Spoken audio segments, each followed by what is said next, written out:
It had been a muggy day in North Texas on July 6, 2019, but the oppressive heat began to let up right as the sun set, and by 7 p.m., it had become an ideal summer night of about 73 degrees Fahrenheit. And so it seemed like the perfect Saturday night to go out in town. But 49-year-old Manuela Allen, known to her friends and family as just Manu, along with her husband Peter, had the house all to themselves that evening. So instead of going out to enjoy the pleasant summer weather, they decided instead to have a relaxing night in, just the two of them, on the couch just watching TV together. Peter and Manu had not had many evenings alone like this in their 23 years of marriage, and that was because they had spent most of those years raising their 4 kids. So this was a house that had constantly buzzed with activity and noise. But now, all but one of their 4 kids had graduated from high school, and their oldest son was away at college, so the house was getting quieter. And Manu and Peter were already thinking about how someday soon it might just be the two of them living here. And as much as they loved their children, it was nights like this that made them kind of look forward to the day that they would be empty nesters.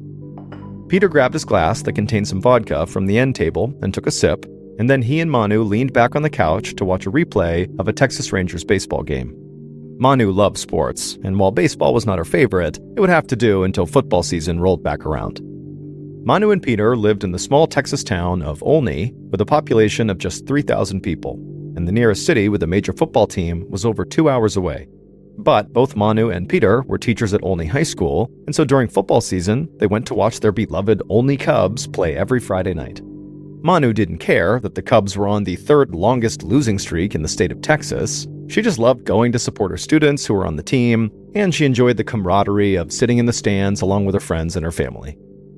As a teacher, Manu felt responsible for her students, even when they were outside the classroom. So she dedicated a lot of her time to tutoring and mentoring students, especially the ones that seemed to have the most issues, even beyond just schoolwork issues. Kids that had problems at home or kids who had behavioral issues. Manu was all about helping those kids. But the upcoming school year and the roaring crowds in the stands on Friday nights felt really far away for Manu on this relaxing summer evening, and the sound of the baseball game on TV started to become white noise for her, and by 10 p.m., she could barely keep her eyes open. Peter noticed his wife nodding off, and he gently nudged her and asked if she wanted to go to bed. Manu looked over at the clock and said she should get some sleep. Peter gave his wife a kiss, and Manu stood up, and she shuffled down the hallway, entered the master bedroom, and closed the door behind her.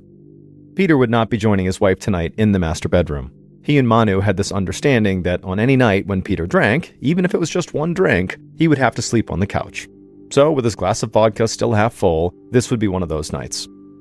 Peter continued watching TV and slowly nursing his drink, and he started to feel tired. And then around 11:30, the couple's 20-year-old son, Darian, came home. He let himself in with a key, nodded to his dad, and went upstairs to his own bedroom. But then, around 15 minutes later, there was a knock on the front door. Peter stood up and groaned a bit as he walked bleary-eyed towards the front door. He unlocked it and opened it up. And outside the door stood the couple's 15-year-old daughter, Kiara. She said hi to her dad, walked right past him, and went straight to her room. Peter sat back down on the couch. The couple's 18-year-old daughter, Melanie, was away on a weekend trip with her friends, so she wasn't expected home. And at this point, it was close to midnight, so Peter dimmed the lights, reclined on the couch, and slowly drifted off to sleep while the TV stayed on at a low volume. A little after 8 a.m. the next morning, Peter woke up feeling like he could have used maybe another hour or two of sleep. Now, it was Saturday, and if Peter wanted to, he could keep sleeping, but even on these weekends, Peter just could not seem to sleep in. He just automatically got up. So Peter climbed up from the couch, grabbed his computer, and then went back to the couch to read some news online. At the same time Peter was doing this, his daughter Kiara had just woken up as well, and she was getting ready to go to the gym, but first, she wanted to put her dirty clothes in the washing machine. The Allen house had 5 bedrooms, but it was still a fairly compact house, just a little over 2,000 square feet. And the house was laid out in a way where Kiara actually had to go through her parents' master bedroom, which was right next to her own bedroom, in order to get into the laundry room. So Kiara stepped out of her room and then tried turning the knob to the master bedroom, but she found the door was locked from the inside. Kiara walked down the hall and saw her dad on the computer, and she asked him where Mom was. And Peter just said, "Oh, check the master bedroom." Kiara said she already had, and the door was locked. Peter then told his daughter to just go around through the garage, because in their house, the master bedroom had 2 entrances. There was one in the hallway inside of the house, which is the door that was locked, and then the other entrance was through the laundry room on the other side, which connected to the garage. So Kiara stepped outside of the house and went into the garage, and she walked into the laundry room, and then she reached the door that led into the master bedroom, and when she tried the doorknob, it was unlocked. So she swung it open, she stepped inside, and she froze, because what she saw was horrifying. Kiara turned and ran back outside, back around into the main house, ran to her dad and said, "Mom is not in the bedroom," and there was blood everywhere. Peter instantly sprung up, raced outside into the garage and into the master bedroom, and right away he stepped in this big puddle of blood in the carpet, and he looked around the master and there really was blood everywhere, and his wife was nowhere to be seen. Peter instantly thought his wife must be badly injured somewhere, so he ran from the master bedroom, with Kiara now following behind him, back into the garage and then out to the driveway, and that's when he realized Manu's car was gone. Peter turned to his daughter and said, Mom must have hurt herself and driven herself to the hospital. And so Peter called his wife's cell phone, but it went straight to voicemail. So a few minutes later, Peter and Kiara got into his car and they sped to a nearby hospital, thinking that's where Manu's going to be. But when they got there, Peter slowly drove through the parking lot of the emergency room looking for Manu's white SUV, but they didn't see it anywhere. So they parked the car and they went inside the hospital and asked the staff if Manuela Allen had been admitted, and they said no. So Peter and Kiara left that hospital, went to another nearby hospital, but again, Manu's car was not there, and the staff said she had not admitted herself. And so Peter and Kiara returned home, and at this point, Peter dialed 911. And he explained to the operator that his wife was missing, and there was blood all over her bedroom.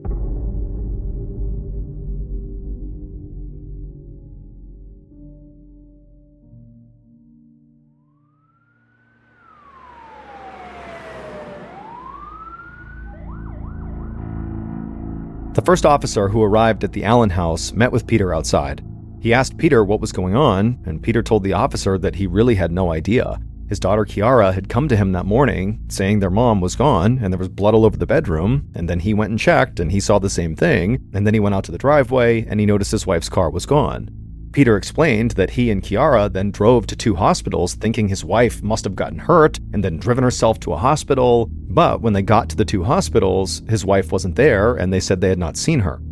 The officer noticed that as Peter was explaining the story, he seemed totally calm and not shaken or panicked or really showing any kind of emotion, and that just seemed unusual to the officer, considering the circumstances Peter had just described. I mean, his wife, at a minimum, seems to have been gravely hurt if she's not already deceased. And so you would think that would elicit a bigger reaction.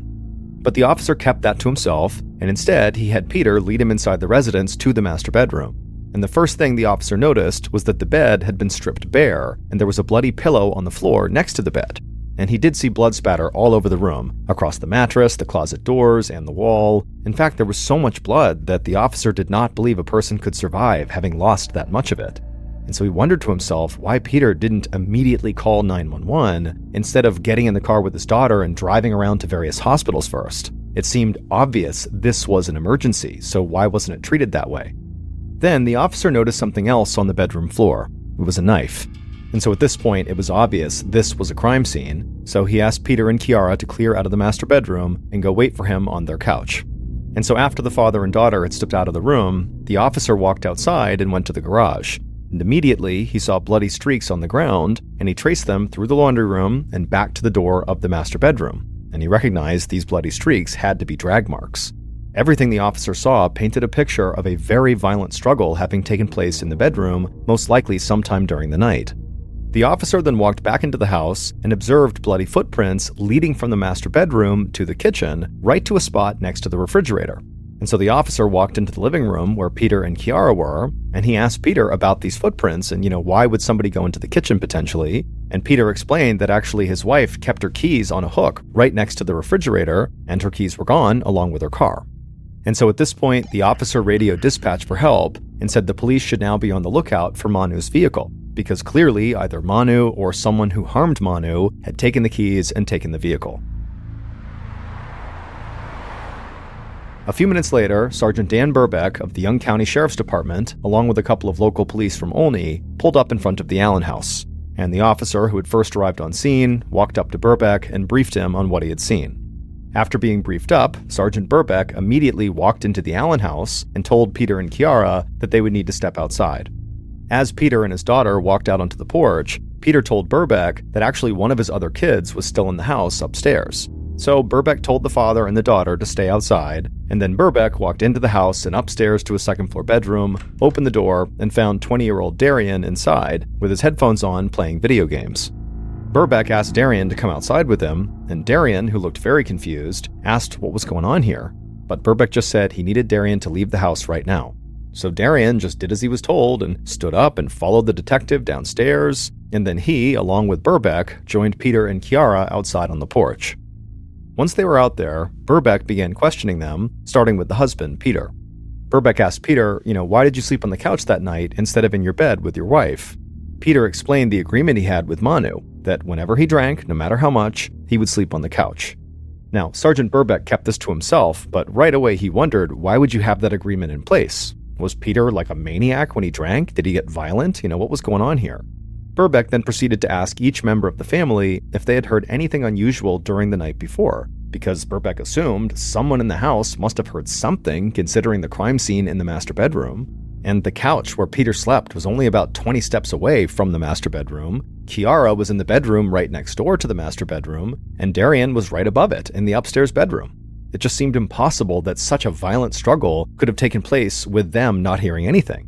But Peter said he really heard nothing, aside from the sound of an engine, which he thought could have been his wife's SUV, starting up around dawn. And he said the sound actually woke him up, but he went right back to sleep and figured it was not a big deal, whatever it was.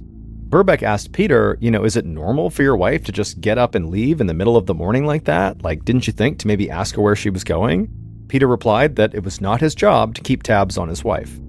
Darian, who had been upstairs, said the whole night he'd had his headphones on and was playing video games. The only thing he said he heard over the course of the whole night was a rustling sound coming from the kitchen, sometime between maybe 3 and 5 a.m., but he figured it was just his dad maybe getting a snack. And then Kiara, who was in the room right next door to where her mother appeared to have been in some life-and-death struggle, said she really had heard nothing. Absolutely nothing. Now, Burbeck, by this point, looked totally stunned by their answers, and so Kiara, who kind of picked up on his suspicion, she quickly explained that she had been out that night, and when she got home, she went straight to her room, slipped into her bed, put her earbuds in, which would have nullified the noise, and she FaceTimed with her boyfriend. And then after the call, she fell asleep still with the earbuds in her ears, which again could have prevented her from hearing anything. Burbeck didn't know what to believe here, but he just still felt like something was off. Maybe these family members know more than they're letting on. But he obviously had no proof, and so Burbeck told the family that, when he was done here at the house, he wanted them to come to the station so he could speak to them further. It was around this time that Lieutenant David Wilk was driving past the Allen family house when he saw the yellow crime scene tape stretched out around their property. Now, Lieutenant Wilk worked for the sheriff's department that was the next county over, so he had no idea what this crime scene tape was about, but he did know the Allens personally. In fact, his son was a football player at Olney High School, and the boy adored Manu. So Lieutenant Wilk just really liked the Allen family, and seeing the crime scene tape, it just made his stomach drop, because he knew, obviously, something bad had happened. Wilk immediately pulled over, got out of his car, and introduced himself to a local police officer he saw standing outside of the residence. And Wilk asked the officer, what's going on here? And the officer told Wilk that Mrs. Allen was missing, and it didn't look good. Wilk asked if there was anything he could do to help, and the officer told him that actually right now, other patrol units were out looking for Manu's white SUV, and so if Wilk wanted to, he could join in that search. And Wilk said yes, where should I look? And the officer suggested that maybe he explore the recreational area around Lake Cooper, which was a very popular swimming hole about 8 miles north of town. And so the officer gave Lieutenant Wilk a description of Manu's vehicle and her license plate number, and then Wilk left, got back in his car, and began driving north until he reached the lake area. There, he pulled into the recreational area and began driving along the perimeter of the lake. And as he approached a boat ramp, something on the other side of the lake near the dam drew his attention. It was a white SUV, just like Manu's missing vehicle. And so Lieutenant Wilk parked, got out of his car, and walked around the lake to where this white SUV was parked. And as Wilk got closer to it, he could see there was nobody in or around the SUV. He could also see that the SUV appeared to be stuck on a large mound of dirt, with all 4 wheels kind of hovering off the ground, as if somebody had driven it there, gotten it stuck, and then left. Wilk approached the driver's side of the vehicle, and he noticed there were brown smears near the door handle. He leaned in closer, and he saw that these smears were clearly bloody fingerprints. So immediately, Wilk turned on his body camera and proceeded to film and photograph the car, both outside and in, and also the area around it. And then when he was done, he decided to just go ahead and search the whole area, because obviously, this could be connected to Manu, and maybe she was out here somewhere. And so Wilk walked towards a fence that was a short distance away from the car, and then once he got there, he turned around and just began scanning the entire area. And that's when something else caught his eye. It was something off in the distance, beneath a thicket of trees. It looked sort of like a pile of laundry on the ground. Wilk began walking towards it, and as he did, he realized this was not just some pile of laundry. It looked like it was the outline of a white bed sheet, and very clearly this sheet was wrapped around something fairly big. And so Wilk picked up his pace a bit, and as he got closer, he began to see there were bloodstains on the outside of these sheets, and then when he was right on top, it was obvious that there was a dead body wrapped up inside of the sheets. Wilk had a sick feeling because he was sure the person who was inside of these sheets would be identified as Manu. And so he called into the Young County Sheriff's Department and said he'd found a dead body, and it was almost certainly the one they were looking for.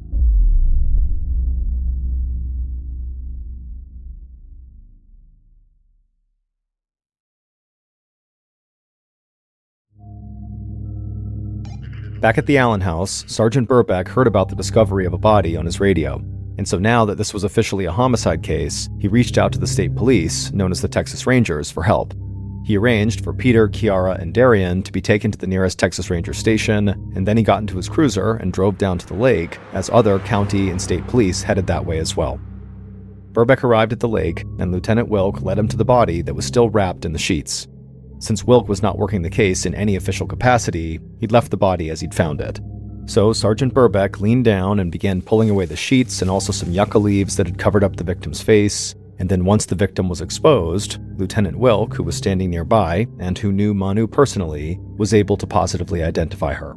Manu was deceased. Burbeck and a few of the other officers who had arrived put up crime scene tape while they waited for a forensics team to get there. Burbeck turned to one of the officers and shared his opinion that the killer was almost certainly someone Manu knew. He pointed out that the violence inside of her home was so brutal that it just seemed personal, and also the fact that her face seemed to be covered up with leaves when they found her, well, that was something he'd seen before when the killer was someone close to the victim. Then Burbeck radioed the Texas Rangers down at the station where he'd sent Manu's family, and one of the Rangers broke the news to Peter that unfortunately his wife's body had been found. Now, by this point, Peter and Manu's oldest daughter, Melanie, had returned from her overnight trip, and their oldest son had also come back from his college campus, and so they were also with Peter and Kiara and Darian at the station. And so the Rangers watched Peter closely as he turned and told the 4 children the news about their mother. The 2 oldest immediately broke down and cried, and Kiara, who had first discovered the blood in the bedroom, collapsed to the floor. But Darian, who said he'd been up all night playing video games, didn't break down. He just walked away and sat in a corner by himself. The Rangers noticed this and actually went to another room to talk about how odd it was that Darian had not started crying and had just sort of sat down. So they decided Darian should be the first person they speak to. And so a few minutes later, one of the Rangers sat down with Darian in an interview room and asked him how he had been getting along with his mother in recent weeks. And Darian admitted that he and his mother had actually been arguing a lot about his college plans. Darian was 20 years old, but he spent basically all of his time in his room playing video games. Now, Darian was perfectly fine with that. He figured he would get his life together at some point, but Manu wanted him to act now, to go enroll in college. But Darian said he didn't want to go back to school and just sort of wished his mom would leave him alone. After this, the Ranger just asked Darian point blank if he had anything to do with his mother's death. And Darian was immediately adamant that no, he would never hurt his mom. So the Ranger asked him if he would consent to being fingerprinted, and Darian said yes, of course. Peter was the next to be interviewed, and he was unemotional just like he had been with police at the house. The Ranger thought this was strange, so he pointed out that Peter seemed to be handling the situation quite calmly. Peter explained that his background was he had been in the Army as a part of their Special Forces unit, the Green Berets, and so he had been trained to keep cool under pressure, and that was just what he was defaulting to. But Peter clearly understood what the Ranger was hinting at here, that he was suspicious of Peter, so Peter quickly added that of course he wanted justice for his wife here. And then after that, Peter said very calmly that he also owned a whole lot of firearms and a whole bunch of ammunition, and he'd make sure his wife's killer saw justice one way or the other. The ranger just stared at Peter for a second, not convinced if Peter really was being genuine about potentially going out and seeking vigilante justice, or if maybe this was just performative, that this was Peter's way of kind of acting out his emotions. And so the ranger decided to just kind of move on. And he asked Peter, you heard that car start sometime in the morning and you believed it was your wife's car. How did you hear that noise? How did that wake you up? But the violent attack on your wife in your bedroom just down the hall didn't wake you up. Peter said he couldn't really offer an explanation, but he did offer a theory, which was that maybe Manu's killer put their hand over his wife's mouth. Sometimes violent struggles are silent, he said. The ranger couldn't help but just shake his head. At this point, the ranger was starting to feel like Peter had already thought of an answer for everything, like he had prepped for this interview. The pair spoke for a bit longer, kind of rehashing details, and then at some point, the ranger thanked Peter for coming in and told Peter that somebody would follow up with him soon. After that, the rangers would speak to the two oldest Allen children separately, and then finally, after the longest day of their lives, the Allen family were told they could go. However, they were told they were not allowed to return to their home because their house was now a crime scene. So Peter made a few phone calls, and a friend agreed to let them stay at his Airbnb until they could go home.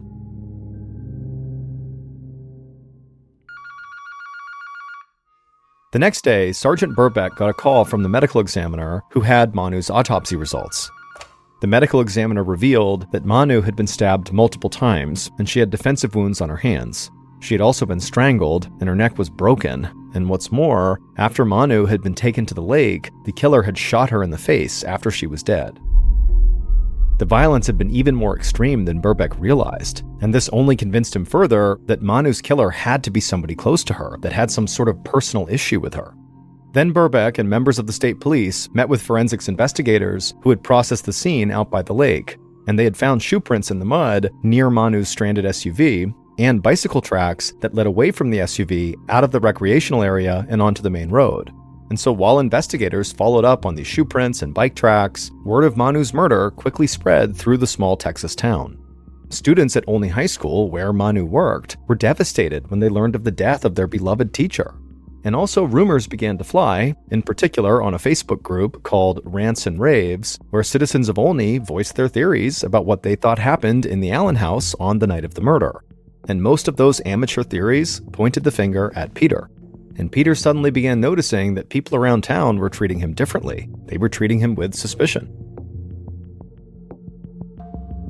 A few days after Manu's death, Peter and his kids were finally allowed to return to their family home.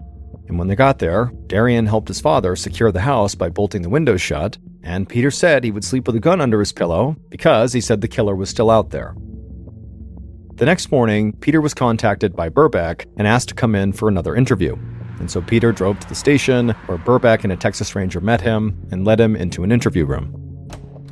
The Ranger began the interview by asking Peter why someone might want to kill his wife. In response to this question, Peter referred to his large collection of guns. He said he had a ton of them, at least maybe 100, and a lot of people knew about them. So he said, maybe somebody broke into the house to try to steal the guns. And actually, Peter said he had a pistol, a communist block pistol, that he kept in a drawer, and when he had finally gotten back to his home the day before, he noticed that that pistol was missing. Burbeck noted everything Peter was saying in his memo pad, and he began to feel even more confident that Peter did have something to do with his wife's murder. Burbeck felt like Peter was trying to influence the investigation by suggesting an angle that would divert attention away from him. So Burbeck and the Ranger stepped out of the room and talked for a second and decided to shift to a more confrontational tone with Peter. So they went back into the interview room and they revealed to Peter that in the master bedroom where his wife was horribly attacked and killed, they had found a bloody sock which matched footprints left by the killer. And it happened to be the exact same type of compression sock that Peter wore because they found socks just like those in his drawer. And so they asked Peter to please explain that. And Peter said he really couldn't. He just kept repeating that he did not hurt his wife. And so at some point, the Ranger asked how someone other than the family would know exactly where Manu kept her car keys, because that's where the footprints went, right next to the fridge, and the keys were gone, and the car was gone. And Peter just lowered his head and stared down at the floor and said again, he just had no explanation. And so Burbeck and the Ranger continued drilling Peter, trying to get more information from him, but Peter really didn't have any more information. He really stuck to this idea that he did not do anything wrong. And so eventually, at the end of the interview, it was clear there was not enough evidence to arrest Peter, and so Peter was told to go home, and that if they needed him again, they'd be in touch. Sergeant Burbeck was sitting in his office that afternoon when he got a report from one of the rangers who had been out in the field canvassing for witnesses. Burbeck learned that the officer had made contact with an oilfield worker who was on duty in the area near Lake Cooper on the same morning Manu's body had been found. The worker had been out near the recreation area when he noticed someone on a bicycle pedaling away from the lake and in the direction of Olney. The worker stated that this actually struck him as pretty odd because it was so early in the morning, just after dawn, and even though people did bike in that area, he never saw people biking that early in that area. However, the worker said he didn't really get a good look at the person riding the bike. He could only remember that the bicyclist wore shorts and had a backpack on. And so Sergeant Burbeck assigned 2 investigators to contact area businesses along the route from Lake Cooper to Olney to see if any of them had surveillance cameras that were running that morning that maybe picked up some footage of this person on the bike. And sure enough, the investigators found a local bank whose surveillance footage outside had captured an individual on a bicycle wearing shorts and a backpack, just like the oilfield worker had described. Burbeck took a look at this footage, and he was unable to make out the facial features of the individual on the bike. However, he was able to glean enough information from the footage about the person's general age, sex, and build to potentially narrow the suspect pool down. Burbeck was also still convinced Peter had something to do with his wife's murder, but he knew he didn't have enough evidence to move forward with an arrest. But what he could do was try to rule out other possibilities, like, for example, Peter's theory about a burglar trying to steal his guns, because if he could rule that out, it would only help strengthen the case against Peter. So Burbeck began looking into recent gun burglaries in the area, and there was only one. And the homeowner who was targeted happened to be the father of a friend of Darian Allen's. Burbeck wondered if that was more than just a coincidence. After all, everyone in the town of Olney was connected by no more than 2 degrees of separation, so maybe it didn't mean anything. But Burbeck knew he would have to dig into it further. So he began reading the reports that were made from this burglary investigation, and in examining the leads that had been developed, one name stood out, and that name was Corey Taylor. Corey was a young guy who was a loner, who was known around town as a troublemaker, and he'd had numerous run-ins with law enforcement, and he also had what looked like a love affair with guns. Burbeck found a video on Corey's Snapchat of him showing off a semi-automatic rifle with a sight attached to it. So Burbeck decided to pay Corey a visit. He drove to Corey's apartment complex and began walking towards Corey's place. And as Burbeck made his way towards the stairwell, he saw something that made him slow down and then back up. Because in the storage space underneath the stairs right in front of him was a bicycle. Burbeck knelt down to inspect the tread pattern on the bicycle's tires, and he wasn't 100% sure, but the treads looked a whole lot like the bicycle tracks that were found down by the lake. Burbeck took a picture of the treads and then proceeded up the stairs to Corey's apartment. When he got to the door, Burbeck knocked, and Corey opened it up. Burbeck introduced himself, and Corey allowed Burbeck inside. And right away, Burbeck noticed that Corey appeared to be very nervous, like he couldn't even stand still. Burbeck asked Corey if he knew about what happened to Manu Allen, and Corey said he was aware of what happened to Mrs. Allen. He said he knew her as Mrs. Allen because he knew her from his high school, Olney High School, where she worked. And he said everybody knew what happened to her. It was horrible. But Corey said he didn't know her well, and he'd never been inside of her house. Burbeck then asked Corey if he owned the bike that was outside under the stairwell. And Corey said no, the bike was not his, it belonged to his friend, Julius Mullins. Burbeck recorded this name in his notepad, and he and Corey talked for a few minutes longer, and then he left. And within a day, investigators had tracked down this new person Corey had mentioned, Julius Mullins, and they brought him in for an interview.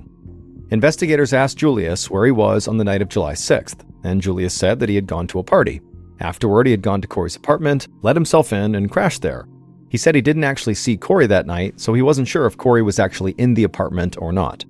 And so this sounded pretty odd that he just crashed at Corey's place and didn't even know if his friend was there, but it sounded like the two were close friends and maybe this was normal. And so eventually the investigators just asked Julius if he would submit fingerprints and DNA, and Julius voluntarily submitted both and was then allowed to leave. A day later, one of the rangers who had been working the case returned to Corey's apartment to confiscate the bicycle that Burbeck had seen underneath the stairwell, and as the ranger was approaching the stairs, he suddenly had a chance encounter with someone he was very familiar with. On a whim, the ranger asked this person if he could look at the bottom of their shoes, and the person said, yeah, sure. So the ranger looked at the bottom of their shoes, and when he did, the ranger could barely contain his excitement, because he knew he had just broken the case wide open. Investigators would meet with this person the ranger had just happened to run into, and after that interview, they knew who had killed Manu Allen.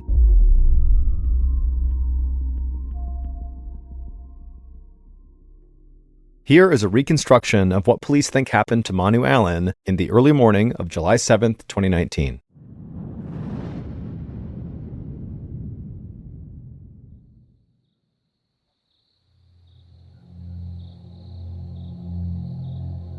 Around 2 a.m., Manu's killer quietly climbed through a window in the garage of the Allens household and then made their way into the hallway of the house. From there, they quietly crept down the hallway and went into the master bedroom where Manu was sleeping in the bed. Now, the killer tried to be quiet, but Manu was a light sleeper, and very quickly, they woke Manu up. And when the killer noticed that Manu was sitting awake in the bed, looking over at them, the killer froze for a second, but then suddenly the killer reached out and grabbed a butterfly knife off the dresser and just jumped on top of Manu before she could do anything, and the killer began furiously stabbing her. Manu tried to shield herself from the knife, but the killer plunged it into her again and again in this frenzied attack, eventually rolling Manu over, jamming her head into the mattress, and then jabbing the knife into her head multiple times. And after the 47th and final stab wound, the killer dropped the knife onto the bed. But the killer convinced themselves that Manu was not dead. She was still breathing. So the killer wrapped their hands around Manu's neck and squeezed as hard as they could until they were sure she was dead. The killer then wiped the knife off on the sheets and then placed the knife into their backpack. Then they took the bed sheets and kind of wrapped them all around Manu, who was on the bed, and then they dragged Manu inside of these sheets off the bed onto the ground. Then the killer casually walked out of the bedroom into the kitchen to retrieve the car keys from the spot where Manu always kept them. And so with Manu's keys in hand, the killer returned to the master bedroom, locking the door behind them, and then they dragged Manu in the bed sheets out the other door of the master bedroom, through the laundry room and the garage, and then outside to Manu's SUV. There, the killer put Manu's body, still wrapped in the sheets, in the trunk, and then they also placed the bike that they had driven over to the Allens' house into Manu's SUV. Once Manu's SUV was all packed up, the killer hopped in the driver's seat and drove 8 miles north to the recreational area by the lake, but as they were driving along, the SUV got stuck. So at that point, the killer hopped out of the SUV and removed Manu from the vehicle and dragged her over to the spot where she would later be found. However, before the killer actually left Manu there, they pulled out a gun and shot Manu in the face, even though at this point Manu was obviously already dead. Then, after covering up Manu's face with some leaves, the killer walked back over to the SUV, took the bike out, and then pedaled away from the scene back towards town.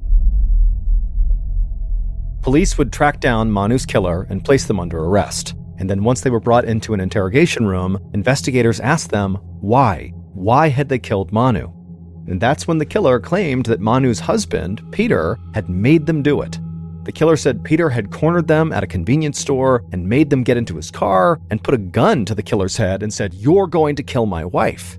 But as much as investigators had suspected Peter at different times during this investigation, this story didn't make sense with the timeline of the murder. And the forensics, both the fingerprints and DNA, implicated only one person, Julius Mullins.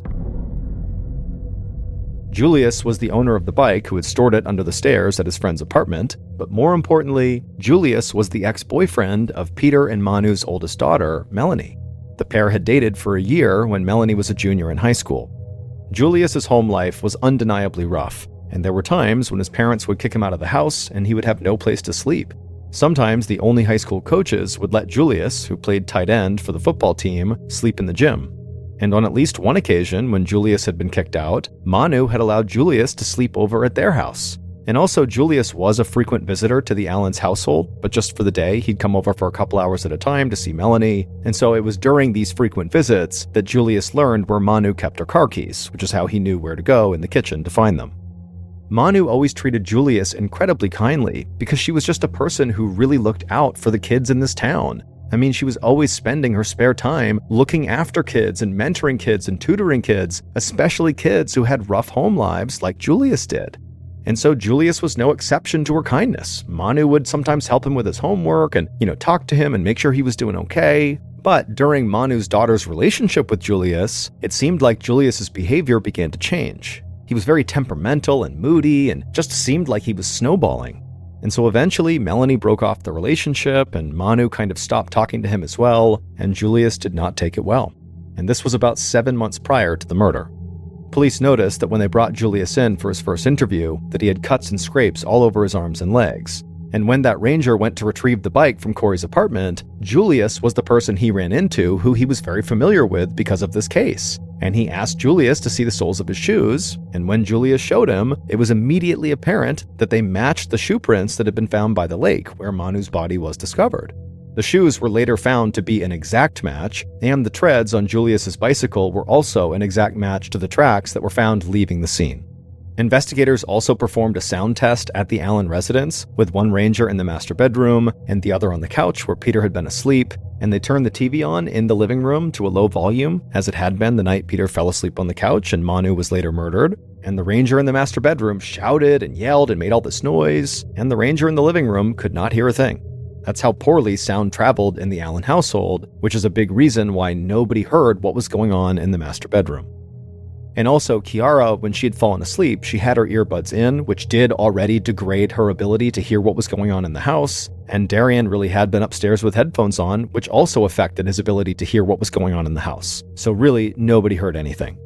As for the knife that was found in the bedroom, it was determined to have not been the murder weapon. The knife that was used to kill Manu was found in Julius's backpack.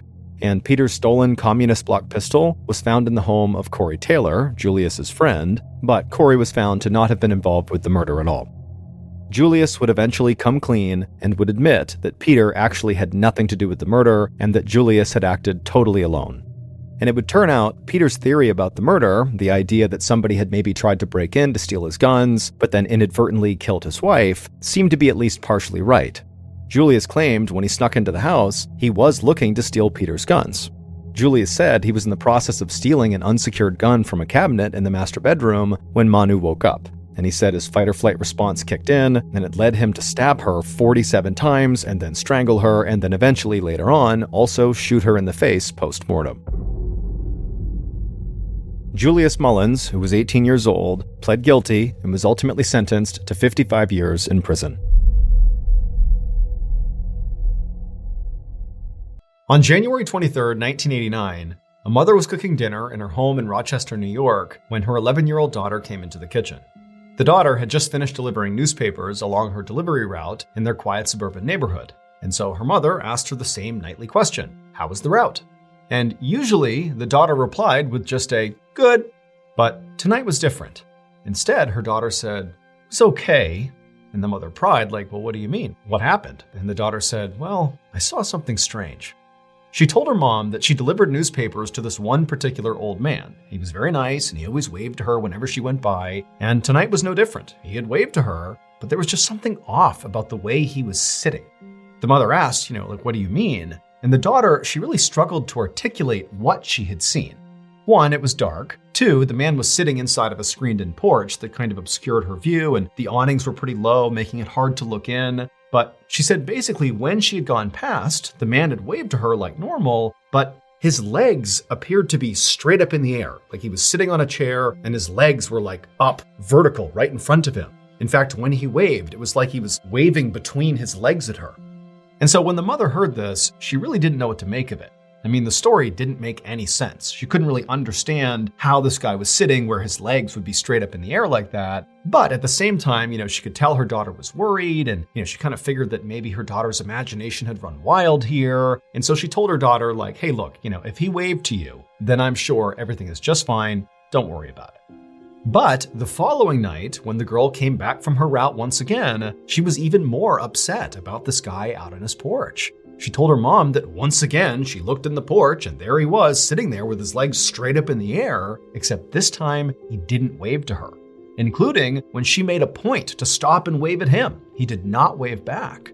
Now the girl told her mom that she was worried about him, and so she went right up to the door to go check on him, but the screened-in porch was locked, so she couldn't get inside, and her view was kind of obscured because of the screen, so she couldn't really see him in there, but she didn't know what to do, so she just left. Now, this story, which was already weird, now did seem a whole lot weirder that 2 days in a row her daughter is seeing this, but the mother's thinking to herself, like, come on, this is just some older guy who loves this chair and, he's fallen asleep in some weird position here, and, my daughter is sort of exaggerating what she's seeing, like, this can't be a big deal here. But, again, seeing the concern on her daughter's face, she told her daughter, "Look, don't worry about it, I'm sure everything's fine. I will go by tomorrow morning and make sure he's okay." So the next morning, a little before 11 a.m., the mother arrived on the street where this old man lived. And as she was walking down the road towards the house, she actually spotted the mailman. And so before she went any farther, she flagged the mailman down and she asked him like, hey, is there anything weird going on with that old guy who lives right over there? But the mailman was like, no, he's just a nice older guy who waves at everybody who goes by. And so the mother thanked the mailman and did give some thought to just, taking what the mailman said and turning back around and heading home and telling her daughter everything's fine. But, she knew her daughter was really worried about this guy. And so she decided she would just continue down the road and check on this guy for herself and just really make sure he's okay and then report back to her daughter. And also the mother was thinking, it's about 20 degrees outside. It's very cold. This is not really a good time for an older man to be outside so much. So what's he doing? Let's really make sure he's okay. And so the mother made her way down the road and she reached the old man's house. And sure enough, the screened-in porch really did obscure, whoever was inside of it. She could see a silhouette of what appeared to be this old man sitting there. But the first thing she actually noticed was not him, but rather the 2 newspapers that were sitting right on his walkway, uncollected. I mean, these are the newspapers that her daughter had left over the same period of time that she's seeing this weird thing happening with this guy. And so suddenly the woman's feeling like that's a pretty big red flag. And so she hustled her way right up towards the front. And as she did, she looked into the screened porch and waved at this old man to try to get his attention, like, hey, are you okay in there? But the man did not wave back. And so the mother went right up to the door and she checked it, but like her daughter had said, it was locked. And so the mother, she pressed her face up against the mesh screen that kind of had been obscuring her view from a distance. And she put her face right up against the screen where she would have a clear view inside. And when she did, and she saw the old man who was in fact right there, and he did in fact have his legs up, when she saw him, she realized what was actually going on. And the second she did, she jumped back, turned around, and ran away to go call the police. It would turn out the old man who lived there, whose name was Robert Ham, and he was 73 years old, he was not just eccentric and sitting weirdly on his front porch. Instead, on January 23rd, right before that little girl had come home and told her mother that this man had been acting strangely, on that evening, Robert had come out onto his screened-in porch, and for whatever reason, he had attempted to sit down on this trash can that was out there on the porch. But the lid didn't hold. And so Robert fell butt first into this trash can, folding him up into this V position where his legs were straight up in front of him. And Robert was too weak to get himself out of the trash can. And also because of being in this V position where his legs were pressed up against his torso, it was restricting his ability to breathe and to make any sound. And so all he could do in this position was just wave at passerby, hoping they would see he was in trouble and go help him. But unfortunately, nobody could really tell what he was doing, including the little girl on the paper route. They just thought there was this guy sitting in his porch in this weird position, waving to people, when in reality, he was dying. And so unfortunately, because nobody came to his aid, Robert did die.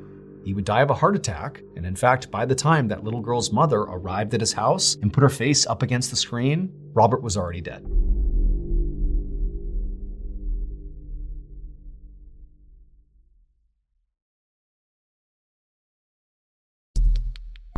Our next story is called Lookout.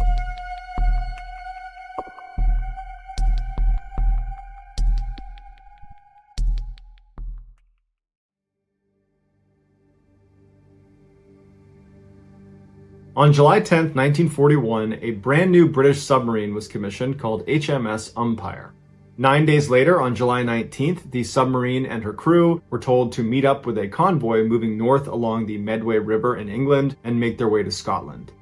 So Umpire joined up with the convoy, but then they started having engine problems that night, and they began drifting back behind the convoy until they were basically not in the convoy anymore at all.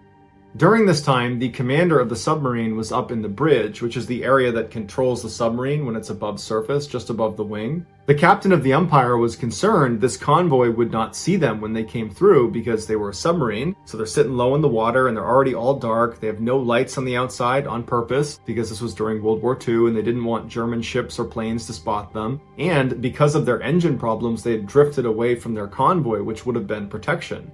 So the captain decides to deviate from their course to get the submarine clearly out of the way of this convoy. And so when he started turning the submarine, the steering broke, leaving the submarine now turned so its entire side is now facing this convoy, and they were still drifting directly towards this convoy. And so sure enough, before the captain could do anything, one of the larger ships struck the side of the submarine, immediately flooding their forward torpedo room. And for a brief second, the submarine and the ship were kind of mangled together, and then it slipped off the ship and it sunk all the way to the bottom, 18 meters down. The captain, along with the other 3 men that were up on the bridge with him when they were struck, they managed to leap out at the last second and were treading water when this all happened. As for the other 34 crew members, they were stuck inside when it sunk.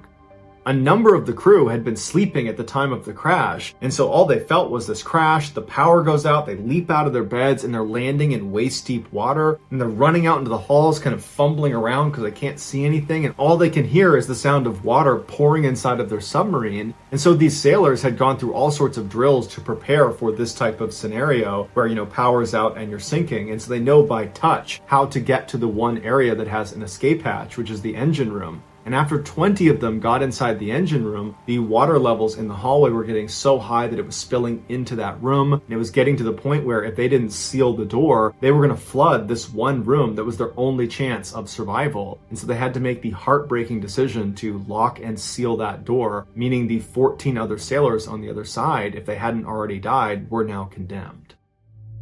But for the 20 men who now were going to be able to use this escape hatch, there was no guarantee that would work. Because to use the escape hatch on a submarine, you need to understand how it works. You can't just open a hatch on a submarine. It won't open. The pressure from the seawater presses down on it to where it literally cannot open. You might be able to open it a crack if you use a tool, but that's about it.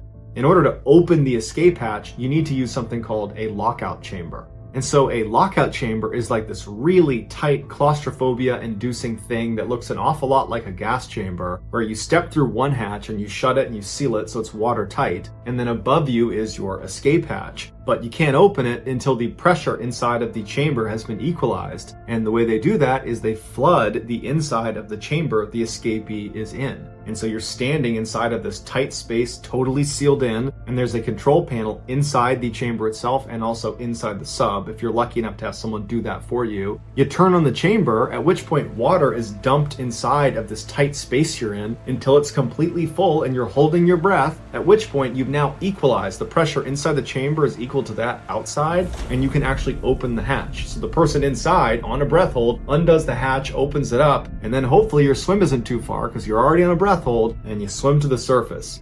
And during World War II, submariners were outfitted with a special piece of equipment if they ever needed to leave via the escape hatch, and it was their Davis escape gear, which is basically this life jacket that's uninflated, and when you manually activate it, it suddenly inflates, and so when you go through that hatch, you would activate it, and it would assist you to get to the surface.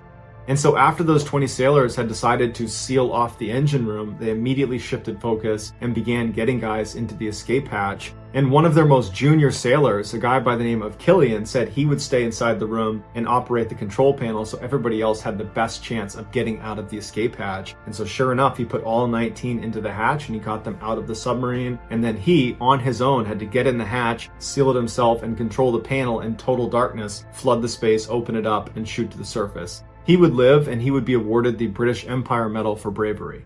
One junior officer named Edward Jones was one of the 14 men that did not get to the engine room before they sealed it off. And when he got there and realized the situation, he turned around and looked down the hall, and there were only 3 other men that were standing there. And he didn't know how many had made it in the engine room. He figured this was the only 4 that had not made the cut. But in fact, there was actually 10 other people that were just stuck in various places inside of the submarine. But Jones decided he only had these guys in front of him, and so he said, "Hey, come with me, I have an idea." As Jones led them down this hallway, the water levels had risen up to their necks, and all these circuits on the walls were starting to spark all around them. And so Jones led them to the middle of the submarine, and then he turned and went up into the control room, and then from the control room, he went even farther up into what's called the conning tower. The conning tower is a submarine's main attack center. It's where you have those periscopes they look around in, and it also has the firing buttons for their torpedoes. It is not designed to be an escape hatch, because once you flood the conning tower, there's no control panel like there is on an escape hatch to drain the water that was used to equalize in order to open the hatch. So once the water's in, it's either you get to the surface or you drown. Also, in order to exit out of the conning tower, you need to go through this very narrow tube that goes straight up, and it's got a ladder through it that can barely fit one person climbing up, meaning the people at the bottom of the ladder will have to hold their breath a lot longer than the people at the top. So Jones and the other 3 sailors, they get to the conning tower and they seal the hatch at their feet, so blocking the hallway flood from coming into where they are. And they realize that even though they have to do this, there are no other alternatives here, that realistically 1 or 2 or more are going to die in the process of just trying to get out of the submarine. But it was all they could do, so they made peace with their decision. They climbed up and they opened the hatch just enough to let water come in, but quite a bit started coming in. The men wedged themselves as high up in the tunnel as they possibly could, but obviously not everybody could get all the way up to the hatch. And so 2 were down low, and Edward Jones and 1 other were up towards the top. And Jones would say that at first they were talking and praying, and then when they started feeling the water get closer and closer to their heads, they went silent. And then Jones remembers keeping his hand on the 1 man that was below him, and when his hand was wet, he knew the 2 men below him were completely submerged, and then the water came up to his face, covered his head, and at that point he opened it up and they swam out. Of the 4 men in the conning tower, only Edward Jones and the other guy who was high up in the tunnel with him made it to the surface. All told, only 14 of the 38 total crew survived the accident.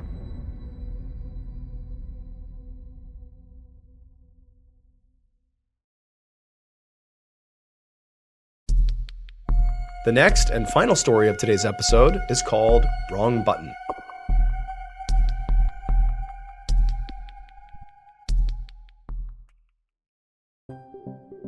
At 8:30 p.m. on August 20th, 2010, a 76-year-old man named Zhang walked through the streets of New Taipei City, which is a major city in northern Taiwan. Zhang was on the end of an evening walk, and he was making his way back towards his daughter's apartment, where he was also staying. And as Zhang neared the apartment, he happened to notice there was a street lamp right outside with this big poster attached to it that he hadn't seen before. And as he got closer, he saw there was also this picture of this middle-aged woman whose name was Chen Yan Chui, and apparently she was missing. And not only that, she also lived in the same building that his daughter lived in.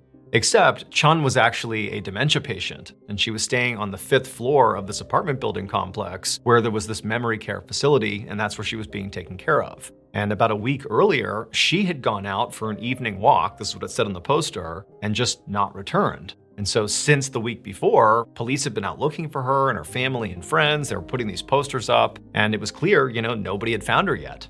Now, Zhang had never met this woman, but he sort of felt bad for her.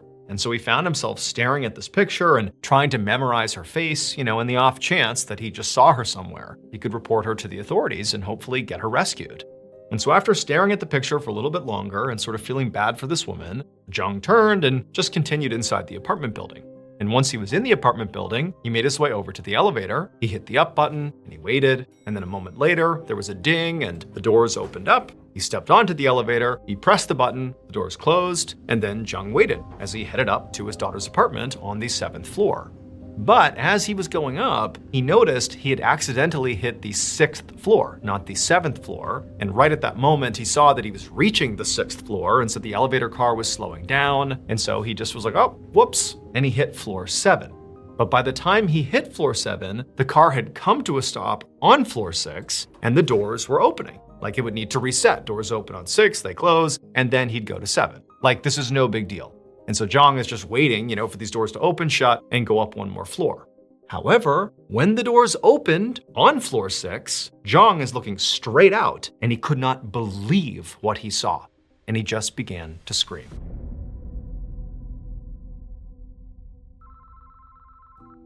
Around the same time this was happening, Zhang's daughter was finishing up her shift at work when she got a phone call.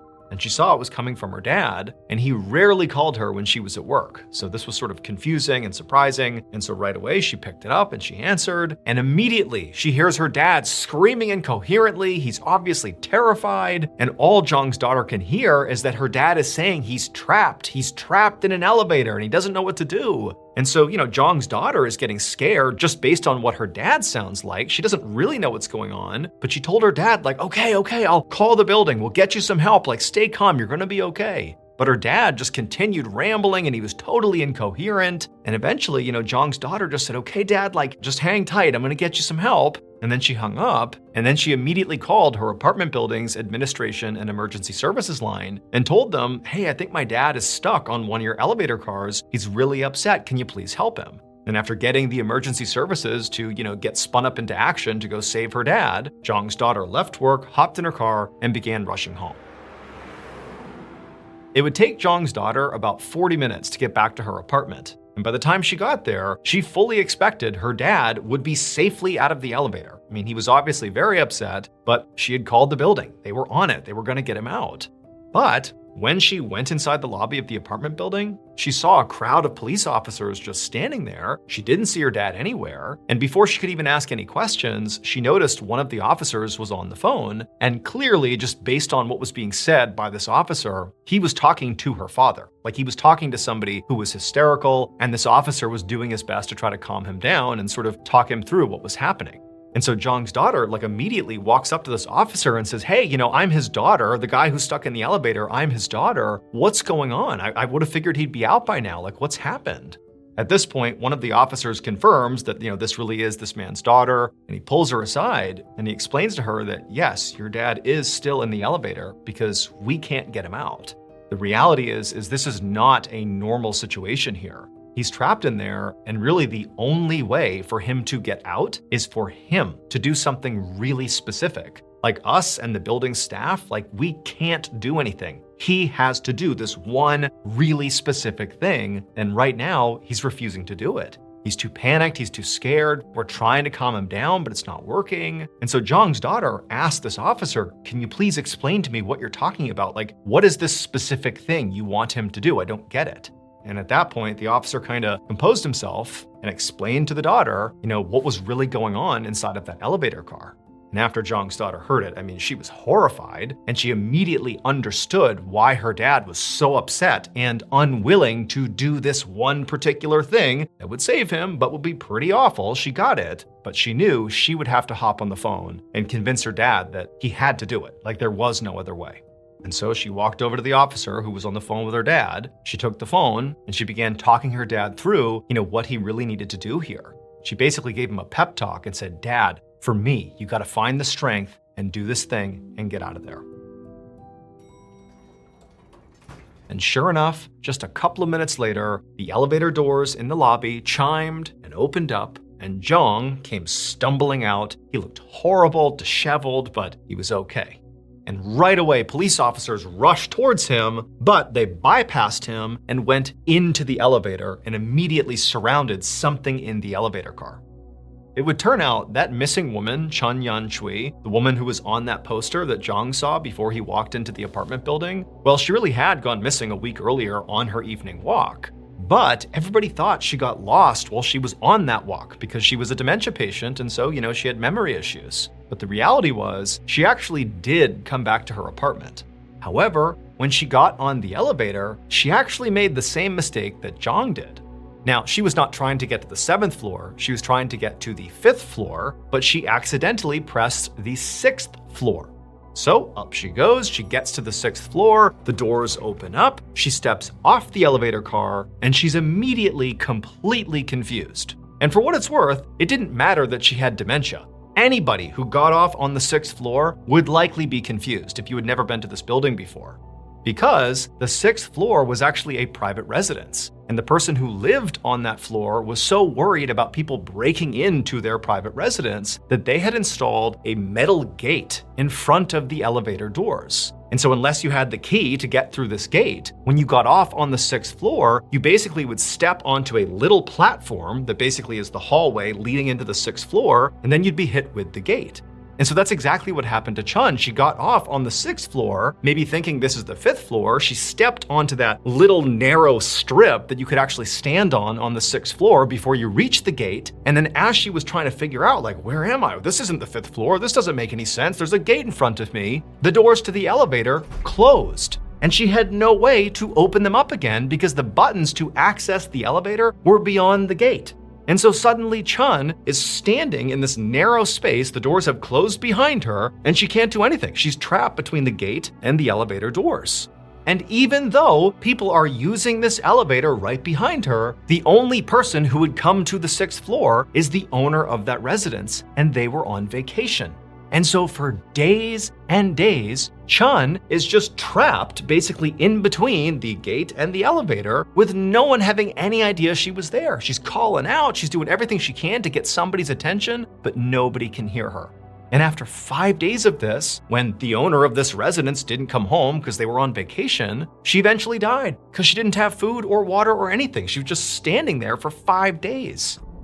And then a couple of days later, Jong accidentally rides to the 6th floor. He's like, oh shoot, I need to go to 7. He hits 7, but the doors open on 6. And when they do, Chun's body, which had been basically frozen in this standing position, fell backwards onto him, pinned him to the ground. He starts screaming and freaking out. He gets out from underneath her, but her body, which was in rigor mortis at this point, is stiff, and she was lying like a board on the ground with her feet jutting out onto the 6th floor and her upper half inside of the elevator. And so she was blocking the doors from closing. And so Jong is freaking out, he's calling his daughter, he can't believe this, there's this dead person in here, and eventually police get involved and they tell Jong, you just gotta move the body so the doors will close. But again, her body is heavy and it's stiff and she's obviously deceased, she's starting to decompose, and Jong basically couldn't handle it and he was unwilling to move her body until his daughter hopped on the phone and said, you gotta do it. At which point, he managed to lift her up, get her out of the way, and kind of push her off to the side of the elevator car. He rode down to the bottom, at which point the police came in and handled the situation. Now, the owner of the 6th floor residence was not held criminally responsible, despite putting that gate up that created this trap that killed Chun. However, despite that, he would end up paying Chun's family about $97,000 equivalent just to compensate for her death.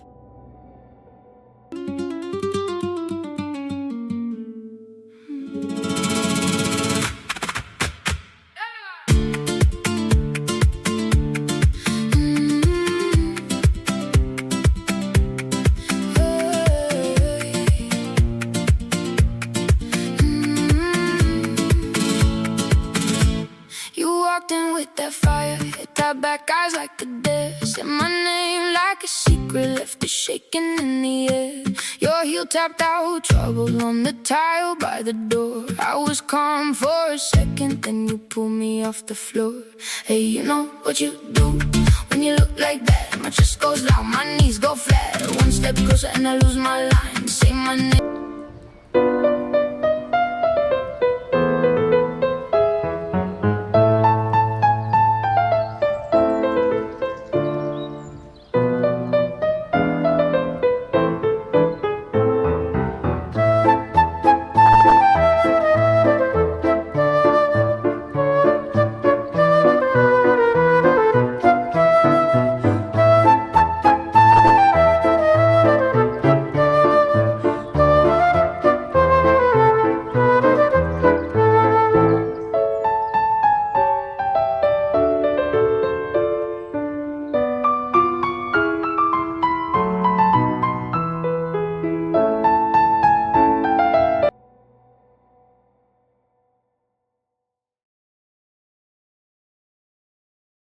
A quick note about our stories. They are all based on true events, but we sometimes use pseudonyms to protect the people involved, and some details are fictionalized for dramatic purposes.